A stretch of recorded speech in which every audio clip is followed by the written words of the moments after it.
Have you ever seen two people face the exact same situation and make completely different decisions? One person sees an opportunity, the other one sees a risk. One moves forward with confidence, the other one hesitates in fear. The difference was what influenced the way they were thinking. People assumed they were making objective decisions. I don't think they were. Whether we realize it or not, all of us are influenced by what we don't recognize. Sometimes it's fear or pride or even pressure. And sometimes it's our past experiences or expectations from other people. Sometimes it's simply just exhaustion. But something is always influencing our decisions. Someone under financial pressure may be facing a decision that normally wouldn't seem difficult, but suddenly feels overwhelmed. They pass on a good opportunity because they're afraid of losing money. Or maybe they rush into something because they desperately needed money now. The decision isn't just about the opportunity anymore. It's being filtered through financial pressure. Now think about someone who's exhausted.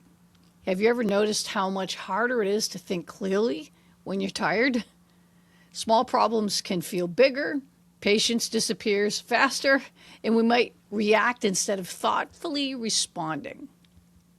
Nothing about the situation really has to change, but our ability to process it does. Past experiences can do the same thing. If you've been burned by a business partner in the past, every new partnership might start to feel a little risky. Or maybe someone betrayed your trust. Now you struggle to trust people who haven't done anything wrong yet. The past begins to make decisions for the present. Other people can subtly influence us too, sometimes without saying a word. Maybe you're worried about disappointing someone or trying to meet everyone else's expectations. Maybe you're making decisions based on what people think instead of what you know is right. At that point, they're helping you make your decisions even if they don't realize it. Success can influence us just about as much as failure. And sometimes successful people stop asking questions because they've been right so many times before.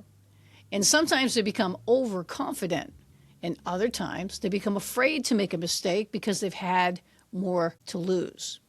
Either way, success starts shaping how we think.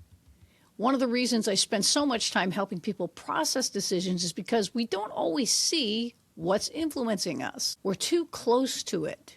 We assume we're being objective. Sometimes we are, sometimes we're not. But sometimes we're reacting to something that has very little to do with the decision we're trying to make. This is the biggest reason life can't be separated into neat compartments.